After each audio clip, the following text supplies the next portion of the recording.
মাথায় অদ্ভুত ধরনের বুদ্ধি আসলো। মেয়ে তো দুপুর থেকে কিছু খায়নি, তাই ভাবলাম যে একটু ট্রাই করে দেখি। তো ঘরে কিছু পাউরুটির আর কি স্লাইস ছিল, মানে কি বলবো, একদম তলায় থাকে, একদম ওপরে থাকে যে স্লাইসগুলো, ওগুলো তো নর্মালি আমরা কিছু বানানোর আগে কি বলবো, মানে বানাই না, নর্মালি ইউজ করি না। তো সেগুলো ছিল ফ্রিজে, আর ছিল হলো কিছু মাংস রান্না করা। এই যে এরকম ঝোলটা ছিল না, শুধু মাংসই ছিল। আর এই মাংসগুলো না একটু মানে আমরা যে লোকাল মাংস আনি দোকানে, সেই মাংস না, মানে সেই প্যাকেটের ফ্রোজেন যেগুলো থাকে, আমরা মানে অনলাইনে আর কি অর্ডার টর্ডার দিলে যে প্যাকেটের চিকেনগুলো আসে সেগুলো। তো ওগুলো রান্না করার পরে অত টেস্ট লাগেনি খেতে, সেই জন্য মাংসগুলো রয়ে গেছিলো ফ্রিজে। রান্না করা মাংস, দেখতেই পাচ্ছেন রান্না করা মাংস। তো এবার আমার মেয়ে খায়নি, সেজন্য আমি ভাবছি যে কি একটা করা গেলে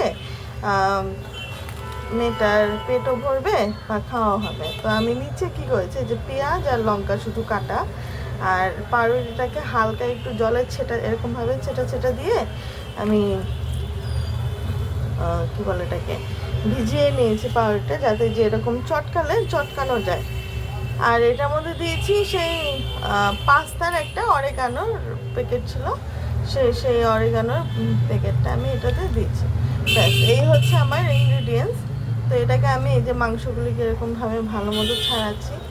যারা এরকম অনলাইন থেকে মাংস কেনেন তারা জানেনি যে এই মাংসগুলোর কোনো মানে কেমন কোনো টেস্ট লাগে না।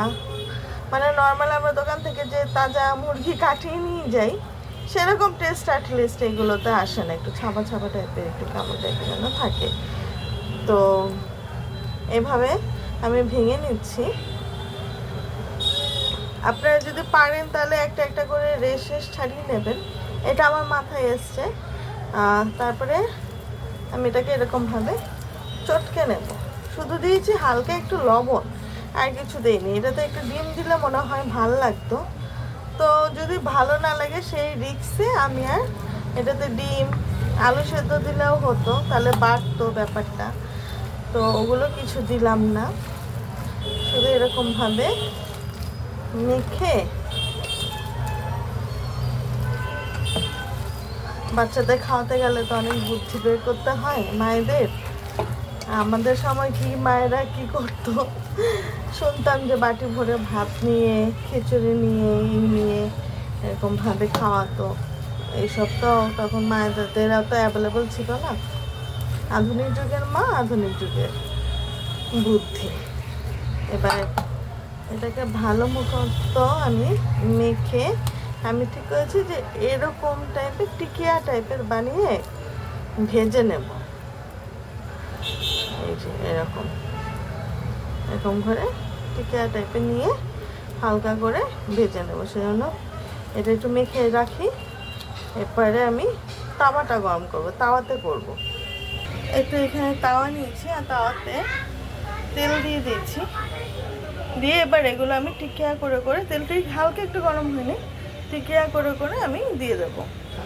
তো এই যে পাতলা করে টিকিয়া করে তারপরে আমি এটার মধ্যে দিচ্ছি। বেশি বড়ও করছি না, আবার একদমই পাতলা করছি না, যেহেতু আমার সব কিছু রান্না করাই জিনিস, শুধু পেঁয়াজটা বাদে, সেই জন্য আমি একটু মোটা করেই দিচ্ছি। আপনারা বাড়িতে ট্রাই করে দেখবেন যে আমার এই আইডিয়াটা কেমন লাগলো। আমার মনে হয় না খারাপ লাগবে, কারণ আমরা তো নর্মালি মাংস দিয়ে পাউরুটি দিয়ে খাই, মনে হয় না অতটা খারাপ হবে। তারপরেও যে এরকমভাবে একটু চটকে এরকম একটু আঙুল দিয়ে একটু চ্যাপটা মতো করে এই তেলে দিয়ে দিচ্ছি। তাওয়াতে দেওয়ার উদ্দেশ্য একটাই, সেটা হচ্ছে যাতে কম তেলের মধ্যে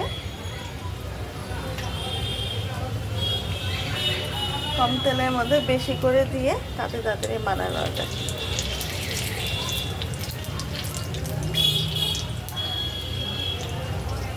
একটু চটকাতে হতো।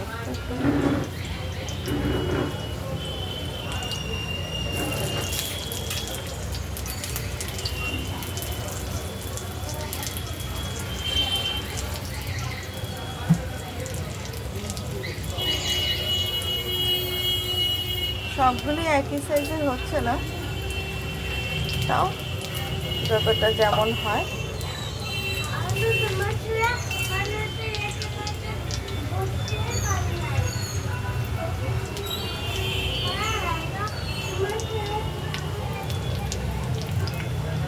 এবার এটাকে উল্টে পাল্টে নেব। এবার এগুলোকে উল্টে পাল্টে দিই।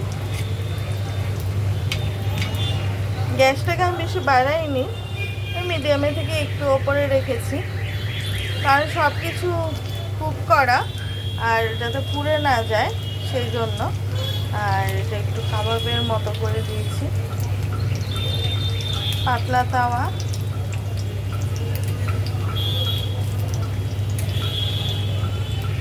রেসিপিটি বাড়িতে ট্রাই করবেন, আর ভালো লাগলে লাইক কমেন্ট শেয়ার করে দেবেন।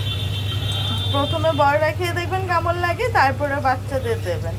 আর আমার মনে হয় না অতটা খারাপ লাগবে, আমিও ফার্স্ট টাইম বানাচ্ছি।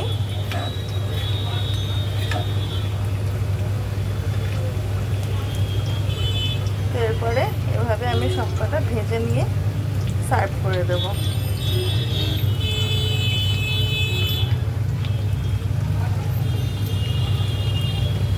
বাটার বা ঘিতে ভাজলে আরও ভালো হতো, তো মনে হচ্ছে বাটার বা ঘিতে ভাজলে হয়তো ফ্লেভারটা আরও ভালো আসবে। তো যাই হোক, আমি চেষ্টা করছি, করে দেখি কেমন হয়। পরের বার আবার বাটার বা ঘিতে ভেজে নেব, দেখতে তো খারাপও লাগবে না। তো এই যে একবার উল্টে দিয়েছি, মাঝখানে আর উল্টেইনি, আস্তে আস্তে হতে দিয়েছি। এরপরে এই সাইডটা একটু দেখি কেমন হলো। এই তো হয়ে গেছে আমার।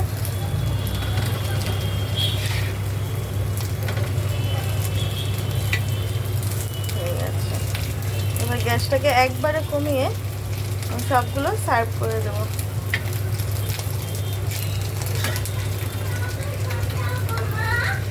হ্যাঁ,